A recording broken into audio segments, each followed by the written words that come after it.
Mr. President, High Commissioner, 1 year ago, the people of Sri Lanka voted with one voice to bring about a transformation and usher in a new political culture.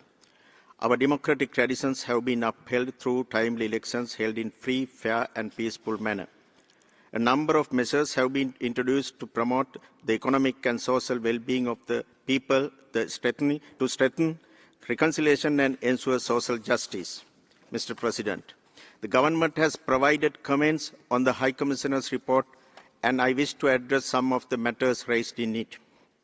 Our anti-corruption drive has been strengthened with new legislation enabling independent investigations and prosecutions leading to landmark convictions. The government is in the process of repealing the PTA and introducing new counter-terrorism legislation. Amendments are being formulated through consultations to the Online Safety Act.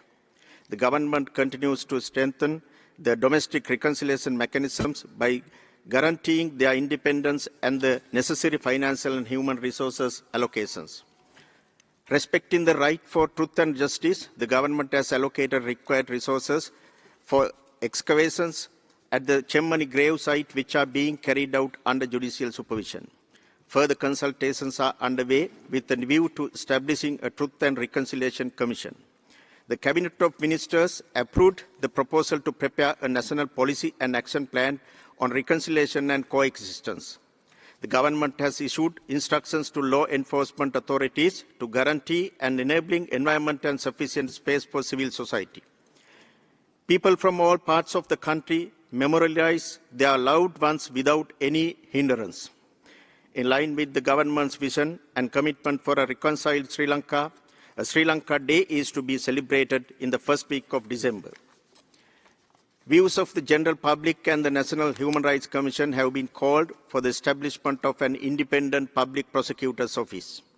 Mr. President, the Attorney General would prefer indictments only if there is a prima facie case against an accused, and as such, the negative portrayal of the AG's office in the report does not stand to reason.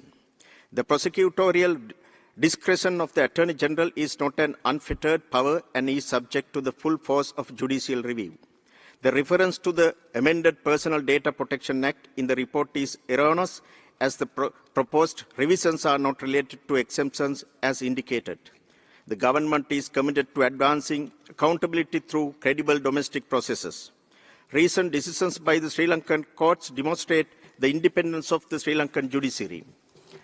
The government has afforded full independence to the police, and investigations have been resumed into many long-standing cases, including the Easter Sunday attacks and attacks against journalists. A large majority of lands have been released. Adequate compensation is paid to rightful owners where release is not possible. A cabinet-appointed committee is addressing competing claims and land issues faced by people living in areas identified as state reserves and places of archaeological significance. To build confidence among the public, the government is taking several initiatives, including opening of roads, infrastructure, development, livelihood support, and promotion of industries. Legislation is being formulated to increase wages in the plantation sector, while over 5,000 houses are to be handed over shortly. A bill introducing a right-centered approach to persons with disabilities is to be presented to the Parliament soon. Sri Lanka has continued to engage constructively with this Council, OSCHR, as well as with the regular human rights mechanisms.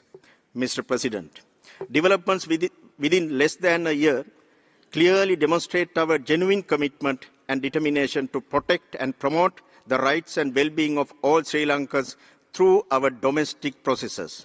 Therefore, the government is opposed to any external mechanism imposed on us, such as the Sri Lanka Accountability Project, which serves to create divisions and complicate the national reconciliation process underway in Sri Lanka. We are committed to working towards a country that respects and celebrates the diversity of its people in line with our domestic legal framework.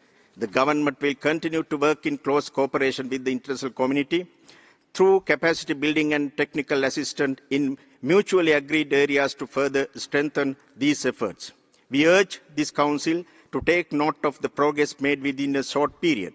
We seek your continued support to provide us the time and space that is required to make use of this historic opportunity to advance the rights and well-being of Sri Lankans through national processes. Thank you.